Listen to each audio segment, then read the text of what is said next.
ಈ ರೀಡಿಂಗ್ ನಿಮಗೆ ಅನ್ವಯಿಸಿದರೆ ಅಥವಾ ರೆಸೋನೇಟ್ ಆದರೆ ಮಾತ್ರ ತೊಗೊಳ್ಳಿ, ಇಲ್ಲಾಂದರೆ ಬಿಟ್ಬಿಡಿ. ಇದು ಒಂದು ಜನರಲ್ ರೀಡಿಂಗ್ ಮಾತ್ರ ಆಗಿರುತ್ತೆ. ಫಸ್ಟ್ ಕಾರ್ಡ್ ನನಗೆ ನೈಟ್ ಆಫ್ ವಾಂಡ್ಸ್ ಬಂದಿದೆ.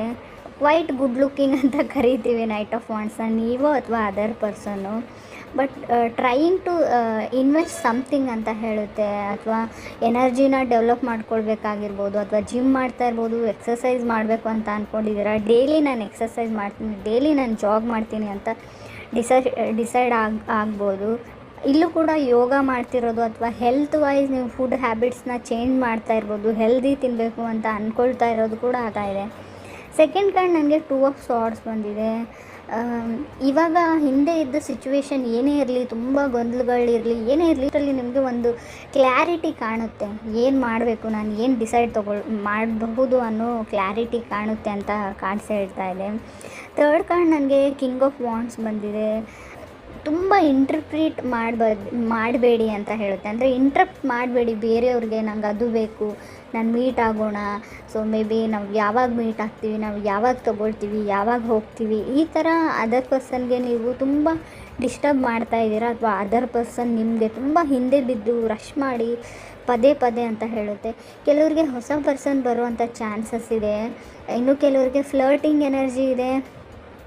ಅವ್ರಿಗೆ ರಿಯಾಕ್ಟ್ ಮಾಡಬೇಡಿ. ನೀವು ಯಾರನ್ನಾದರೂ ಬಿಟ್ಬಿಡಬೇಕು, ಮೂವ್ ಆನ್ ಆಗಬೇಕು, ಬ್ರೇಕಪ್ ಮಾಡ್ಕೋಬೇಕು ಅಂತ ಅಂದ್ಕೊಂಡಿದ್ರೆ, ಆಲ್ರೆಡಿ ಮಾಡ್ಕೊಂಡಿದ್ರೆ, ಸೊ ನಾರ್ಮಲಿ ನೀವು ಫ್ರೆಂಡ್ಸ್ ಥರ ಕ್ಯಾಜುವಲ್ ಥರನೇ ಇರೋರಾಗಿದ್ರು ಕೂಡ ಅವ್ರು ಟೆಕ್ಸ್ಟ್ ಮೆಸೇಜಸ್ಗೆ ಅಥವಾ ಅವ್ರು ನಿಮ್ಮ ಜೊತೆ ಕೆಲಸ ಮಾಡೋರಾಗಿರಲಿ, ಏನೇ ಆಗಿರಲಿ, ಅವ್ರಿಗೆ ಏನೇ ಜೋಕ್ ಮಾಡಿದರು ಅಥವಾ ಏನೇ ಟೆಕ್ಸ್ಟ್ ಮಾಡಿದರು, ರಿಯಾಕ್ಟ್ ಮಾಡಬೇಡಿ. ಕೆಲವ್ರಿಗೆ ಬೇರೆಯವ್ರ ಫೀಲಿಂಗ್ಸ್ ಜೊತೆ ಆಟ ಆಡೋದೇ ಇಷ್ಟ ಇರುತ್ತೆ. ನೀವೇನಾದರೂ ರಿಯಾಕ್ಟ್ ಅಥವಾ ರೆಸ್ಪಾಂಡ್ ಮಾಡಿದರೆ ಸೊ ಅವ್ರಿಗೂ ಅದರಲ್ಲಿ ಒಂಥರ ಖುಷಿ ಸಿಗುತ್ತೆ. ಮೇ ಬಿ ನೀವು ಇನ್ನೊಂದು ಸರ್ತಿ ನನಗೆ ಟೆಕ್ಸ್ಟ್ ಮಾಡಬೇಡ, ಕಾಲ್ ಮಾಡಬೇಡ ಅಂತ ಹೇಳಿದರೂ ಕೂಡ ಅದೊಂದು ಖುಷಿ ಸಿಗುತ್ತೆ.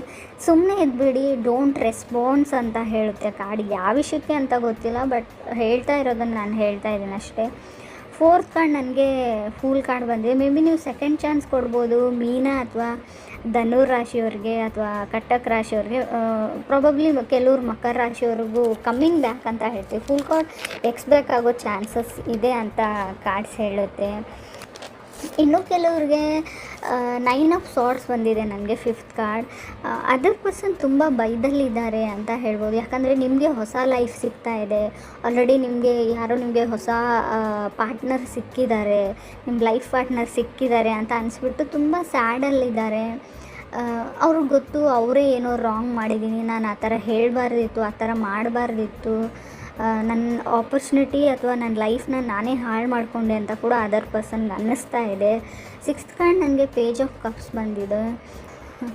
ನಿಮ್ಮ ಬೆಂಕಿ ಜೊತೆ ಆಡ್ತಾ ಇದ್ದೀನಿ ಅಂತ ಅನಿಸ್ಬೋದು.